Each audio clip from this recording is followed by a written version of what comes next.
ফেরাউন বলল আগামীকাল সকাল 10টার সময় আমার রাজসভায় আমি আমার মূসা বেটাকে নিয়ে আসবো। তোমরা অনেকে নিয়ে আসতে চাও, বললো নিয়ে আসো, আমি নিয়ে আসবো, তোমরা দেখে ভাও। আর আমি আগামীকাল সকাল বেলাতে 10টার সময় আমি খোদা দাবি করব। ফেরাউন তার বিবি আসিয়াকে ডাক দিয়ে বলল, বিবি আসিয়াও, শুনে নাও, তুমি আমার কলিজা টুকরা ছেলেকে তুমি ভালো করে বের করে সাজিয়ে গুজিয়ে দাও। সুন্দর করে বাপকে পোশাক পরিয়ে দিলেন। আসিয়া মূসা নবীর মা দুজনায় বাপকে তাকে যত্ন করে ফেরাউনের কোলে দিয়ে দিলেন। ফেরাউন মূসা নবীকে কোলে করে নিয়ে তার রাজ দরবারে চলে আসিল। হামান একটু পেছনে বসাও। মূসা নবী আলাইহিস সালামকে পাশে বাপি বসে রেখেছেন, হামাগুড়ি দেওয়া বাদ দাও। হাজার হাজার লোকেরা সবাই বাপিতে আছে মূসা নবীর দরবারে। ফেরাউন রাজ সবাই খোদা দাবি করবে। ফেরাউন মূসা নবীর পরিচয় মূসা নবীকে দেখালো, একটু তুলে সবাই আনন্দিত হলো। মূসা নবীকে রেখে দিলাও পাশে বসে দিয়ে। বাবা ফেরাউন চিৎকার করে বলেছে, বন্ধুরা আমি শুনে নাও, আনা রাব্বুকুমুল আলা। এখান থেকে বলে মুফাসসিরিনেরাও ফেরাউন আল্লাহ মানতুক না তা না, আল্লাহ যেটা জানতো। ফেরাউন বলল আনা রাব্বুকুমুল আলা, সব আল্লাহর চেয়ে আমি বড় আল্লাহ। যাহাতে বাপ যে দাবি করেছেন বাবা। আর ডান পাশে তিনি মূসা নবী পয়গম্বর আলাইহিস সালাম। ফেরাউন জানে না, কিন্তু আমার আল্লাহ মূসা নবীকে নবী করবেন। মূসা নবী পয়গম্বর এত বড় অন্যায় কথা সহ্য করতে পারলেন না। মূসা নবী ঠাস করে বাপি দাড়িখানা ধরে ফেরাউনের কিতাবে পাওয়া যায়, ফেরাউনের দাড়িটা বাপি নাভি পর্যন্ত লম্বা ছিল। দাড়ি বাপি এটা পুরুষের বাপি আলামত। দাড়ি আগেকার বাদশারা বাপি দাড়ি রাখতো, অনেক বাপি বেঈমানেরাও। ফেরাউনের লেখা আছে জীবনীতে, ফেরাউন বাপি কোনদিন দাড়ি বাপি কাটতো না। ফেরাউনের দাড়িটা বাপি লম্বা ছিল। এত সুন্দর করে বাপি যত্ন নিতে ফেরাউন দাড়ি। মুফাসসিরিনেরাম লেখেন ফেরাউন দাড়িতে মাঝে মাঝে মুক্তা জুড়ে রাখতো। বলুন সুবহানাল্লাহ। মুক্তা দিয়ে দাড়িকে যত্ন করে রাখতো। যাহাতে বলেছে আনা রাব্বুকুমুল আলা, সবচেয়ে আমি বড় আল্লাহ। আর খাস করে বাপজি চর, এই বাচ্চা মূসা হতে পারে, কিন্তু তার এই হাতে শক্তি দিয়েছেন কে? আমার কথা বলে আমার আল্লাহ। মূসা নবীর হাতে কতটা শক্তি ছিল আপনারা অনেকেই জানেন কি? আমার জানা নেই। আল্লাহর নবী বলে প্রতিটা নবীর হাতে, এক নয় দুই নয়, মূসা নবীর হাতে দুনিয়ার 4000 যুবকের শক্তি যতটা হয় অতটা শক্তি আমার আল্লাহ এক একটা নবীর 2 বাহুতে দিয়েছিলেন। বলুন সুবহানাল্লাহ। এক একটা নবীকে 4000 যুবকের শক্তি। মূসা নবী জাহাজে চড় মেরেছে, আর ফেরাউন একদম ধুম করে পড়ে বাপি উঠে পপা করে ঘুরছে। আপনারা দেখেন ঠান্ডার সাথে মুরগির চুন হাগা হয়, ওই ঠান্ডা কুয়াশাতে দিয়ে অনেক সময় মুরগি বাপি মরিয়ে যায়। আবার দেখবে একটা মুরগি বা বেঁচে যায় তো আবার ঠোর হারা হয়ে যায়, ঘুরে খাবার খাতে দিলে ঠোকা মেরে পপা করে ঘুরে। তো ফেরাউন ওইভাবে উঠে ভাবে ঘুরছে। হামান বলছে ভাই মশকরা করছেন নাকি বাদশাকে, মানে আর পপকেরা ঘোরা দেখি। ফেরাউন বলছে হামান আমি কিছু দেখতে পাচ্ছি না ভাই, চোখ একবারে ঝাপসা হয়ে গেছে। বলে বলেন কি? বলে আপনার তো ব্যাটা একটু আস্তে করে মেরেছে। বলে এই হামান এই আস্তে করে মারেনি, এমন হয়তো 50টা যুবক আমাকে 1 ঘন্টা ধরে পিটালছে। চড় মারি আমার পপকেরা ঘুরছে আমার গোটা পৃথিবী, আমি দেখতে পাচ্ছি না, ধাপ্পা দেখা যাচ্ছে মনে হচ্ছে। ফেরাউন বলল এই জল্লাদ তাড়াতাড়ি আয়, ডাক জল্লাদদেরকে। হামান বলে কেন? বলে ছেলেকে বেচারা ঘোড়াকে জবাই করে ফেলবো। আমি প্রথমে আমার বিবিকে বলেছিলাম এই বাচ্চা আমাকে ধ্বংস করবে, ও ওঠা দিন আমার বিবি আমার কথা শুনেনি। আমি একে বেটা বলে মানিয়েছিলাম, আজ থেকে বেটা বলে মানবে না। কে এখনই তো ভাই কর ডাক জল্লাদকে, জল্লাদকে ডাকতে গেল ফেরাউন ভাই। মুসা নবী মারিয়া চুপচাপ বাপজি বসে। জল্লাদেরা বাপজি আসতে লাগলো। একটা প্রজা দৌড়ে আসিয়াকে বলেছিল, আসিয়া আপনার ছেলে মুসার বাজবে না বলে কেন? ফেরাউনকে চড় মেরেছে। ফেরাউন রাগান্বিত হয়ে আমার মনে হয় আপনার ছেলেকে এতক্ষণ জবাই করে দিল, দৌড়ে যাও। যাহাতে বাপজি দৌড়ে গেল। ফেরাউন তার বিবি আসিয়া তাকে দেখে ফেরাউন মুসা নবীকে বাপজি এত রাগান্বিত হয়েছে, জল্লাদকে বলছে কি এখনই জবাই করা। হাজার হাজার লোকের সামনে দেখবে আসিয়া মুসা নবীর মা ও সেখানে ছিলেন বাবা। আসিয়া দৌড়ে গিয়ে বাপজি মুসা নবীকে তুলে নিল। ডাকতে বলে বাদশাহ মাথা খারাপ হয়েছে আপনার? বলে কেন? বলে এরকম ছিল অনেক সময় আদর করে মারে, ছেলে কোলে নিলে দেখবেন অনেকের গাল হাজিয়ে দেয়, দেয় না? না কাছে দেয়, হাতে যদি বাচ্চার নখ থাকে। রাগ করি না, আনন্দ করে আমরা। ফেরাউনের বিবি বলল তোমাকে আনন্দ করে চড় মেরেছে। বলে বিবি রে আনন্দ নয়, এত চড় মেরেছে আমার মাথা এখনো যন্ত্রণা করে। তাফসীরে লিখে বাবা ফেরাউনের বাবা মুসা নবীর চড়টা ফেরাউনের 12 বছর ধরে ব্যথা ছিল। বলুন আলহামদুলিল্লাহ। 12 বছর ধরে মাথার যন্ত্রণা ছিল।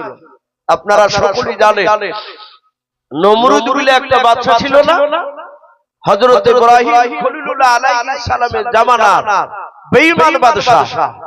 ওর নাকের ভিতর দিয়ে একটা ন্যাংড়া মশা ঢুকে গিয়েছে। ওর মগজে বসে বাপজি কুটুস করে কামড়াইতো। ঠিক মজমা যখন বক্তব্য দিতে জমি উঠেছে আর ও মশা কুটুস করে ঝাড়তো, অমনি এভাবে মাথায় লাগলে সবাই লোক দৌড়াদৌড়ি, বাদশার মাথা চুলটা। অনেক ডাক্তার দিকে ভালো হয়েছিল না। লাস্টে মুসা আলাইহিস সালাম নাই নমরুদকে তার একটা প্রজা বলেছিল, বাদশা আমার মনে হয় এই আমার পায়ের জুতো দিয়ে আপনার মাথায় মারলে মনে হয় যে আপনার মাথার ব্যথা ভালো হবে। নমরুদ বলল, কত বড় শয়তান তুই, তোর জুতো আমার মাথা মারবি? আমি বাদশা। বলে ধর এখানে ভাই কর। সাথে হাতে নমরুদকে জবাই করে ফেলল। ওই জুতের কথা বলার লাগি আর খুব দুঃখ মেরে কথাটা বলেছিল, সব আমার জুতো মানে মনে হয় ভালো হয়ে যাবে। এই ওকে জবাই করার পরে 3-15 বাদ দিয়ে ওই যন্ত্রণা আবার উঠেছে। তখন ওই প্রজারা বলছে, বাদশাহ বহু রেডি করলাম, ভালো হলো না। যেই লোকটার জুতিয়া মারা মাথা বলেছিল তাকে তো মারি ফেললেন না, তার জুতিয়া দোকান তো আপনার দরবারই আছে, একটু দেখেন না, ট্রাই করে পরীক্ষা করি। এত ওষুধে তো কাজ হয় না, যদি হয় ফেরান বলে হারে জুতিয়া লাশটা মারবো মাথায়। বলে দেখেন কি কমে। এই জুতি নিয়ে এসে বাবা ওই জুতি নিয়ে এসে দেখা মেরে ফেলেছিল। আর জুতি এখান নিয়ে এসে বাবা ভরাম করে হাতে বাড়ি মেরেছে। আর 3 ভাগের 1 ভাগ পর মাথার যন্ত্রণা কমে গেছে। জোরে বলুন সুবহানাল্লাহ। একটু আরাম পেয়েছে। ফেরাউন বলছে আবা মার। এ মার ভালো লাগছে, বারবার করতে করতে বাদে হাতে 101টা মারিয়েছে। তখন ওই ব্যথা একবারে নির্মূল, শেষ, ব্যথা না। ফেরাউন বলল, এটা খুব দামি কথা বলি, জুতিয়া তো ওষুধ। এবার ফেরাউন নমরুদ বলল যে একটা জুতিয়া রাখ, ওকে বহানে লেগে একটা বা কর্মচারী রাখি টাকা দিয়ে, যে পকেটে করে নিয়ে বেড়াবো গুলো করিয়া, কখন যে মাথা যন্ত্রণা উঠবে বলা মুশকিল। ওই যখনই যন্ত্রণা ওঠে ওনার ওষুধ হচ্ছে 101 বাড়ি জুতিয়া মারা। 12 বছর ধরে বাপকে জুতিয়া পিটা করেছিল নমরুদ। যেদিন মারা যাবে সেদিন 102টা বাড়ি মারিয়েছে। আর ফটাস করে মাথা চাঁদি ফাটিয়ে দেখছে ওই নাগড়া মশা ভুম করে বেরিয়ে আসমানে।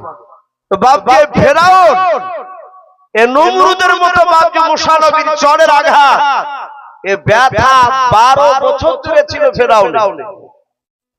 বাপজি মুসা আলাইহিস সালামের মা, এই যে পালিত মা আসিয়া ডাক দিয়ে বলল, আপনি পাগলামো করেন না, লোকে সব পাগলা বলবে, সবে কেবল খোদা দাবি করেছে, লোকে পাগলা বলবে, বাচ্চা ছেলের চড় মার খেয়ে সহ্য করতে পারলেন না, আপনি আল্লাহ হলে শেষ।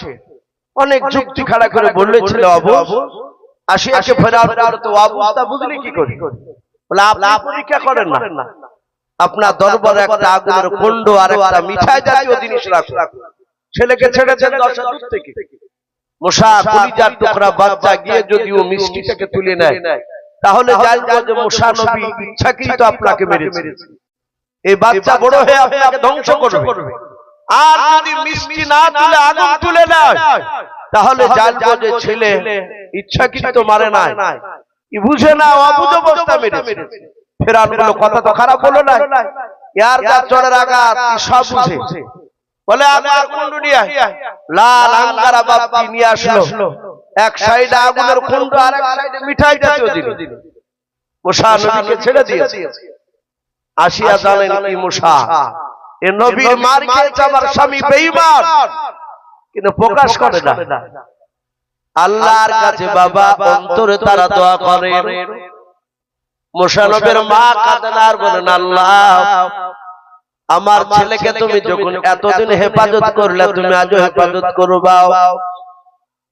আসিয়া মনে মনে কাঁদেন আর বলেন, আল্লাহ আমি জানি আমার স্বামীকে তুমি শহীদ করাবা, এই ছেলে মুসাকে দিয়াও, আমি তোমার বান্দি, আমি জানি আমি তোমাকে তো মানি, মওলা রে আমার ছেলে মুসাকে তুমি আজকে হেফাজত করো।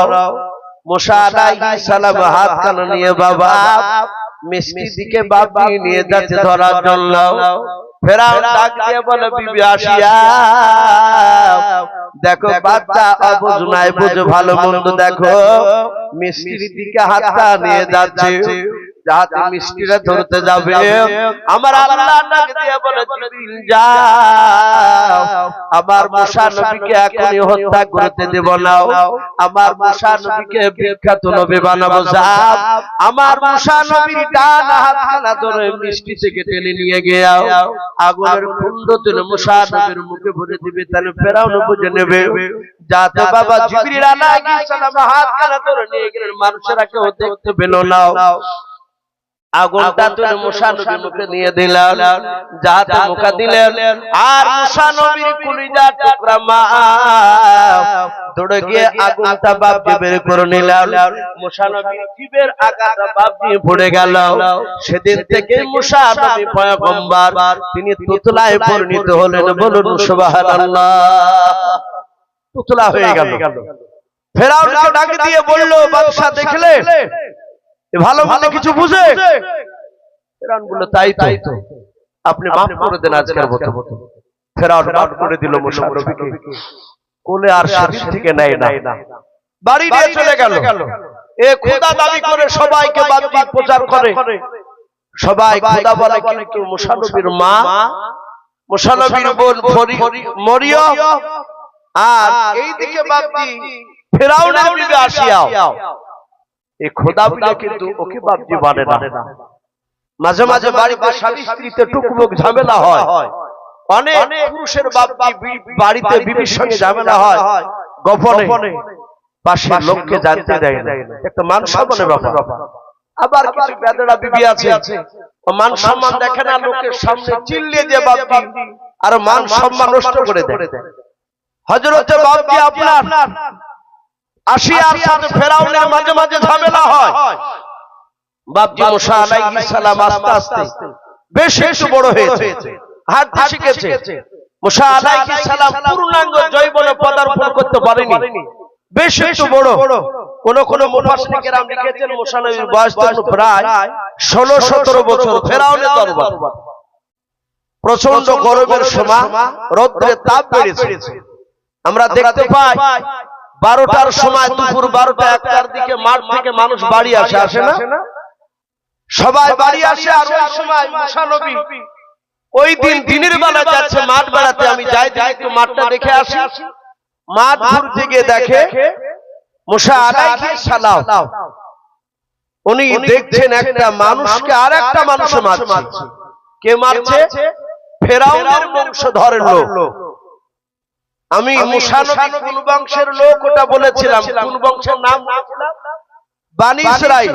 ফেরাউনের বংশের নাম বলেছিলাম না। ফেরাউনের বংশটার নাম ছিল কিবতিয়া বংশ। ফেরাউন যে বংশে জন্ম নিয়েছে, এই কিবতিয়া বংশের লোকেরা রাজ করত বনি ইসরাইল বংশের উপর। তো মুসা নবী কাছে গিয়ে দেখছেন যাকে মারছে সে বনি ইসরাইল বংশের, অর্থাৎ মুসা নবীর বংশের লোক। সে মার খাচ্ছে। আর যে মারছে সে ফেরাউনের বংশের লোক, কিবতিয়া বংশের লোক। মারছে কেন? মারছে তাকে একটা বোঝা দিয়েছে, এই বোঝা উঠাতে পারছে না। আর ফেরাউনের লোক কেউ কেউ বলেছেন তার মামাই তো নাই, ফুফাই তো ভাই ছিল ফেরাউনে। ওই লোকটা যে মারছিল সে বলছে এই বোঝা তোকে নিয়ে যেতে হবে। আর ও গরিব মানুষ বনি ইসরাইল লোকটা বলছে ভাই আমি একসঙ্গে পারবো না, দুবার নিয়ে যাবো। আর এই শয়তান বলছে তোকে একবারই নিয়ে যেতে হবে। আর মুসা নবী হাজির। মুসা নবী বলছেন ভাই এই তো স্বীকার করতে বইয়ে দিই, একবারে পারবে না, দুইবারে দাও, এত ভারী বোঝা পারে?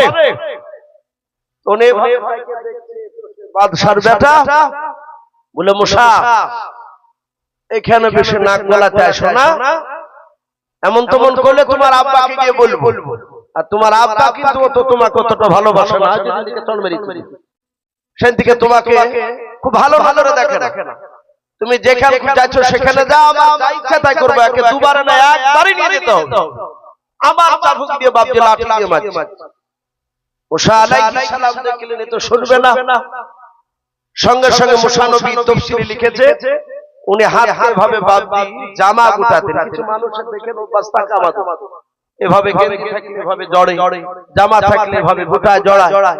তো মুসা নবীর এটা অভ্যাস ছিল হাতে জামা জড়ানো। মুসা নবী হাতে জামাটা জড়িয়ে বলে তুই শুনবি না? বলে না, যাহা তাহা তর্ক করে যারা উনি ঘুষ মেরেছে। মুসা নবী কিন্তু মারিয়ে ফেলবো বলে মারেনি, যাহাতে ঘুষ মেরেছে ওই যে 4000 যুবকের শক্তি বাপজি ভরা ঠেকানার সাথে হাতে দাঁড়াস করে পড়ে পটল দিলে শেষ। মুসা নবী এভাবে নাকে টাকা হাতে দেখছে তো নাই উড়ে গেছে। তখন এই লোকটা যে মার খাচ্ছিল সে মুসা নবীর পা ধরে বলছে ভাই তুমি যদি না আসতে তাহলে আমাকে মারি ফেলতো। মুসা নবী বললেন ভাই ঠিক আছে, আল্লাহ আমাকে হয়তো নিয়ে এসেছে তোমার কাছে, আমি যে মারিয়ে ফেলালছি একমাত্র তুমি আর আমি, আর আল্লাহ জানা এই তো আমি তো জানি তো লাভ নাই, এই তো শেষ। ভাই কথা যেন কারোর সামনে তুমি বলবা না, বুঝে ভাই কথা বলি আপনি না আসলে আমাকে মারিয়ে ফেলতো, আমি বেঁচে গিয়েছি আপনার জন্য। মুসা নবী বাড়ি চলে গেলেন। ফেরাউনের কাছে খবর গেল বাদশা আপনি যে খোদা দাবি করেছেন মাঠে একটা আপনার ফুফাইতো ভাই মরে পড়ি, ওকে কে মেরেছে আপনাকে আসামি ধরতে হবে। ফেরাউন জানে না।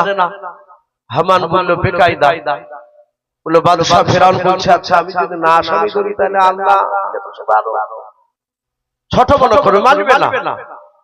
ফেরাউন ওখানে অভিনয় কায়দা করে বলে আমি আসামির নাম জানি কে মারেছে, কিন্তু আমি দেখতে চাই কেউ আসামি ধরে দিতে পারে কিনা।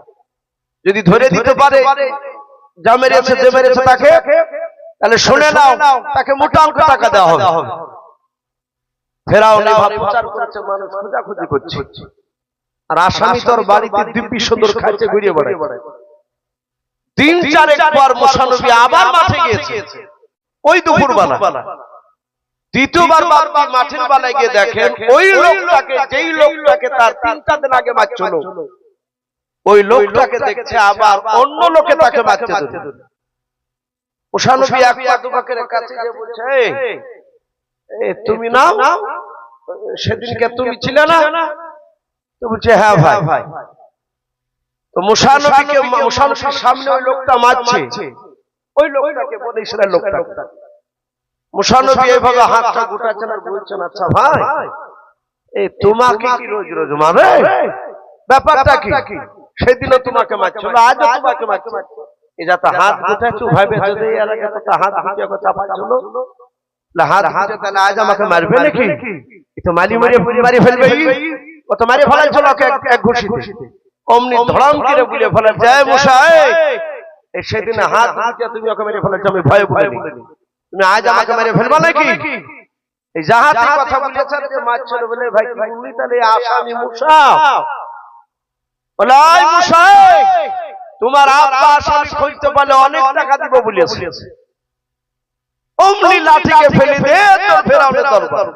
আসামির নাম বলার জন্য মুসা নবী বলেন, ভাই আমি তোমাকে বলতে বারণ করিনি যে ভাই আপনার ওই হাত দুটানে দেখে আমার কলিজা শুকিয়ে গেছে, আপনি মেরে ফেলবেন ভাই, ভুল হয়ে গেছে, আমি আর বলবো না ভাই।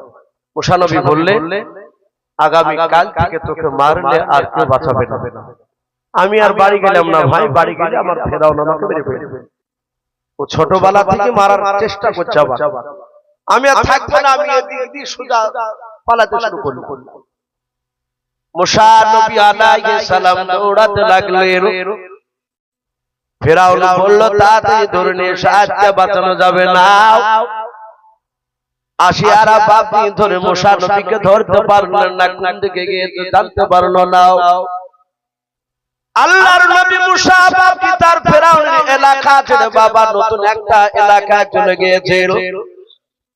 কোরআন শরীফে বাবা ওই এলাকাটার নাম মাদাইন শহর। কি শহর? মাদাইন। ওই মাদাইন শহরে মুসা নবী আলাইহিস সালাম তিনি চলে গিয়েছেন। সূর্য বাপে ডুবা ডুবা ভাব, প্রায় সন্ধ্যার আগে মুসা নবী আলাইহিস সালাম একটা খাজুর বাগানের কাছে দাঁড়িয়ে উনি মনে মনে চিন্তা করেন, আল্লাহ আমি জানি না এই গ্রামের মানুষের কার বাড়িতে আমি গিয়ে আশ্রয় নেব, কে আমাকে থাকতে দেবে, আমি তো আছি না মানুষ। আমি ফেরাউনের এলাকা থেকে পালিয়ে এসেছি, ফেরাউন আমাকে ধরতে পারে, মেরে ফেলবে। মুসা নবী দাঁড়িয়ে দাঁড়িয়ে বাপি চিন্তায় চিন্তিত ছিলেন। হঠাৎ করে বাপি দেখলেন দুটো মায়া ওই খেজুর গাছ, 4-5টা খেজুর গাছের আড়াল দিয়ে তিনি দেখতে পেলেন দুটো মেয়াতে ছোট ছোট বাপি মেয়া, তারা দুজনায় দুটো ছাগল নিয়ে তারা দাঁড়িয়েছিল। মুসা নবী বেশ কিছুক্ষণ ধরে দাঁড়িয়ে থাকার পরে দেখলেন মেয়া দুটো ছাগল দুটো নিয়ে বাপি নড়াচড়া করে না, ওই খেজুর গাছের আড়ালে তারা দাঁড়িয়ে আছে। মুসা নবীর দিকে তাকায় না। মুসা নবী আলাইহিস সালাম বাবা এতটুকু দাঁড়িয়ে দেখতে দেখে চিন্তা করে এরা কেন দাঁড়িয়ে আছে, যায় না কেন? ওই মুসা নবী মাদাইন শহরে মেয়েদের কাছে যাওয়ার পর বলে, তোমরা এখানে দাঁড়িয়ে আছো কেন? অনেকক্ষণ ধরে দেখলাম তোমরা ছাগল নিয়ে দাঁড়িয়ে আছো। দুটো মুসা নবীর দিকে একবার তাকানোর পর বাবা আর তাকালেন না, এভাবে মুখটা ফিরে নিলাম। দুটো ছোট ছোট বাপি মেয়ে ছিল। কোন কোন রাবি লিখেছেন বাবা বড় মেয়েটার বাপি বয়স ছিল 10 বছর, ছোট মেয়েটার বয়স ছিল বাপি 8 বছর। দুটো ডাক দিয়ে বলেছিল, ভাই আমরা দুই বোন কলিজার টুকরা, দুই বোন, আমরা আপনাকে চিনতে পারি না। ওগো ভাই আমরা এখানে দাঁড়িয়ে আছি ছাগলকে পানি পান করানোর জন্য। বলে পানি পান করে নিয়ে কেন যাও না? বলে ভাই আমরা যেতে পারি না, কারণ আমরা একজন ইমানদার পরেজগারের, আমরা কলিজার টুকরা বেটে।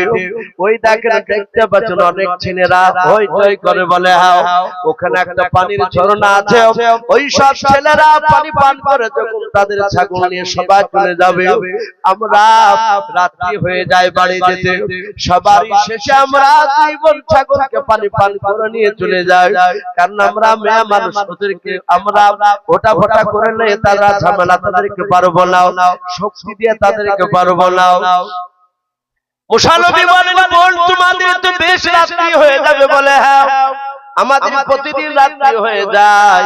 মুসা নবী বলেন, বোন চিন্তা করবা না, যদি কিছু যদি মনে না করো তোমার ছাগল দুটো কি দিবা, আমি পানি পান করে নিয়ে আসবো। আমি যদি আগে পানি পান করে দিতে পারি তাহলে তোমরা বেলায় বেলায় বাড়ি যেতে পারবে। বলে তা করলে তো ভালো হয়। মুসা নবী মেয়ে দুটোর কাছ থেকে বাপ যে ছাগল চাইলেন, মেয়ে দুটো মুসা নবীর দিকে তাকালেন না, অন্যদিকে মুখ ফিরে বাপ যে আপনার ছাগল দুটো দিলাও।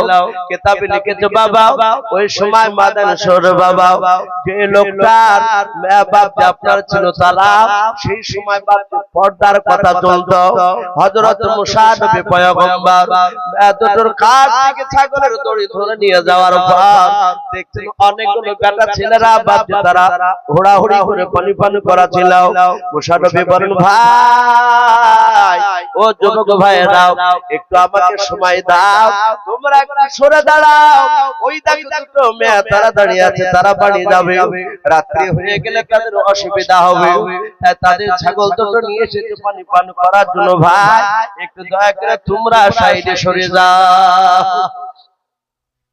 এরা তাকিয়ে বলছে তোমার বাড়ি এখানে না তোমরা জানো না এখানে আমরা কেউ কাউকে সাইড দিই না যে যা পারবে শক্তি বাহুর বল দিয়ে আগে পানি পান করাবে মুসা নবী দেখলেন এরা তো চিনে না আমাকে মুসা আলাইহিস সালাম বাম হাতে দড়িখানা ধরে ডান হাত এইভাবে একবার ধাক্কা দিয়েছে হুটফাট করে বাপজি তারা ওদিকে পড়ে গিয়েছে এরা অবাক এত শক্তিশালী যুবক তো এখানে নেই মুসা নবী পানি পান করে দিয়ে মেয়া দুটোর কাছে ছাগল দুটো দিয়ে মেয়া দুটো বললো খুব ভালো করলেন আমি আপনার কাছে গিয়ে বলবো আমরা আপনার জন্য দোয়া করতে বলবো এরা প্রতিদিন বাপজি আসার সময় যেত সেদিন সূর্য ডোবার পরে হাজির এই মেয়া দুটো ছিল মাদানী শহরের একজন নবী যেই নবী হযরত শুআয়ব নবী আলাইহিস সালাম নামে ছিল কোরআন এই শুআয়ব নবীর কলিজার টুকরা বিটি এরা দুজন ছিল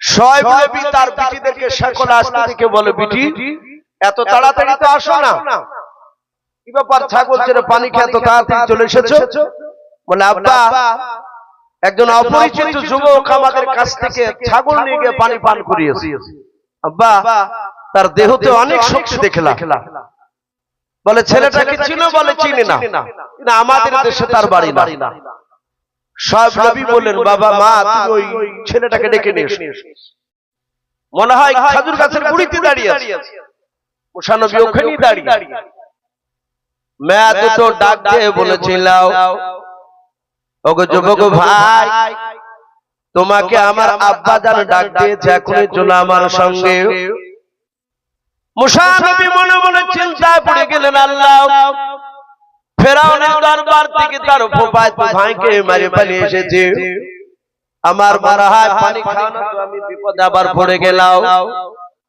মুসা নবী আলাইহিস সালাম শুআয়ব নবীর কাছে চলে গেলেন শুআয়ব নবী আলাইহিস সালাম মুসা নবীকে একবার জিজ্ঞাসা করেছেন বাবা তোমার নাম কি বলে আমার নাম মুসা ডাকে বলেছিল বাবা তুমি কোন বংশের মুসা মুসা নবী ডাক দিয়ে বলেন ভাই ওগো চাচা আমি হযরতে বানি ইসরাইল বংশের মুসা আচ্ছা করে সব নবী দাঁড়িয়ে গেছে বলে বাবা তুমি আমার চেয়ারে বসো বলে না আপনি চেয়ারে আমি বসবো কেন আপনি বসুন বলে তুমি বানি ইসরাইল বংশের মুসা বলে হ্যাঁ সব নবী বুঝতে পেরেছে আমার চেয়েও বিখ্যাত নবী আমার চেয়ে বিখ্যাত নবী রাসূল হবে এটা কিন্তু বাপজি ধরা দিলেন না আপনারা জানেন এক নবীর খবর আর এক নবীর কাছে থাকে